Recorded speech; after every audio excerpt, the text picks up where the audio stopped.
Hi everybody, welcome to this week's edition of Property Chat. This week it's all about the all-important topic, valuing your house. How we do it, how we compare, and hopefully get it right. Stand by.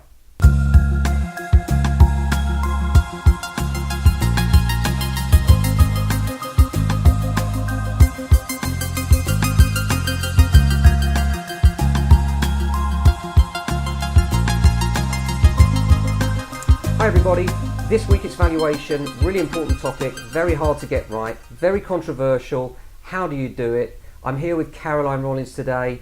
My name is Ken Hume. We're talking all about valuations, how you can discern between an accurate valuer and someone that's maybe disingenuous. It's not an easy thing to do, is it, Caroline? It's not an easy thing to do. Obviously, you know, it's quite a hard. I believe it's quite a hard job to sort of do and get in the correct valuation for a vendor. Definitely, yeah. And you know that many are going to lie, don't you? So you know, going through the front, going through their door, it's their house. Obviously, they want to know everything about you as an agent, and you know, obviously, they want the best price for their home. Yeah, so, rightly so. But you know, there's a good argument, isn't there, that if you value inaccurately, then properties become very old very quickly. You know, exactly. When people are scanning through those lists every day because they're looking for a house, you know, within a couple of weeks of scrolling, they've seen your house maybe 10, 20, 30, 40 times. Yeah. So they're literally looking past it. After literally a couple of weeks, sometimes they're thinking, seen that one, and they're looking for the new instruction, the fresh, hot one that's really everybody's interested in, the exciting instruction.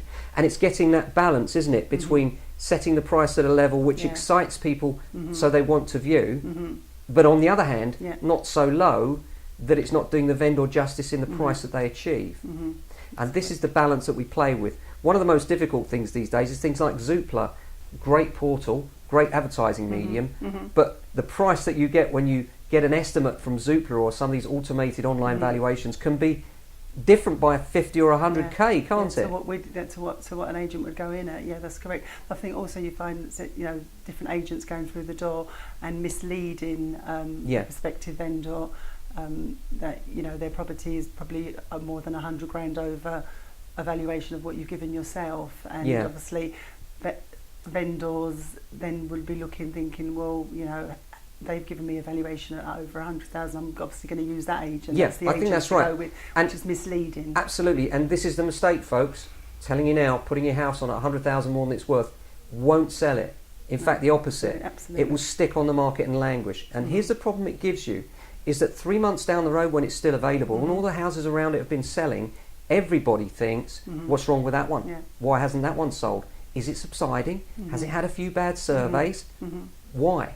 You know, so the importance of valuing accurately couldn't be overstressed, really, could it? No. And conversely, you know, I'm not saying that we can get it right all the time. In fact, you know, speaking to surveyors recently, they often say to me, if we can get the value within 5%, then we've done well, because it is an opinion in the end.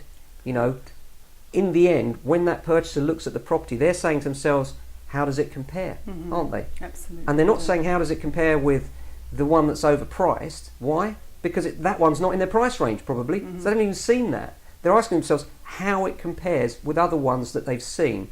And people become a price range expert, don't they, Caroline? I think so, yeah. I mean, obviously, and any sort of, like, you know, vendor, they see what, you know, what they want to get for their property. And obviously, as an agent, you know, you would always want to try and get the best for them.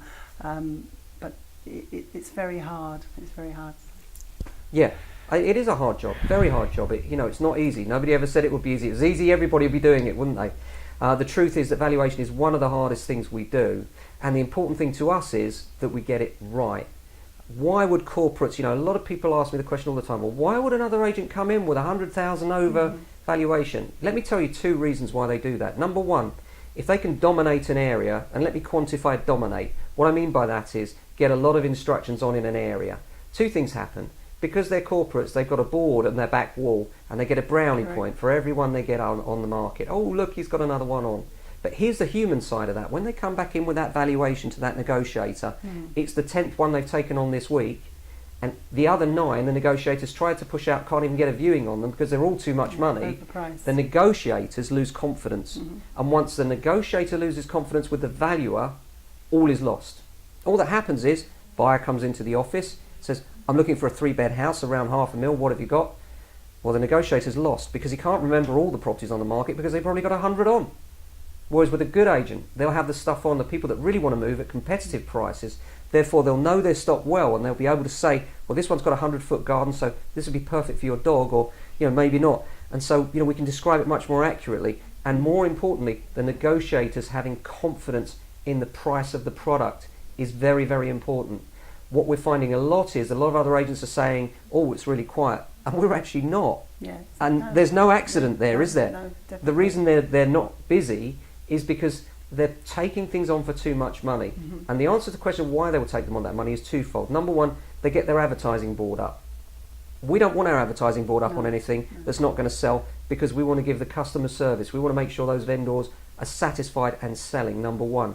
Number two, a lot of the big corporates, they're driven by mortgage leads. Yes, they get £100, some of these guys, just for getting a bum on a seat in front of a mortgage advisor. So that's why often when you call the corporates, it's, have you got a mortgage, because they're more interested in getting your bum on a seat than they are getting you through the door of a house.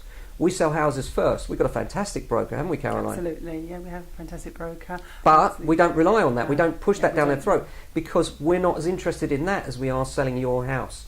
And that's the important thing. So there are two reasons why agents will overvalue. Number one, to try and justify exorbitant fees.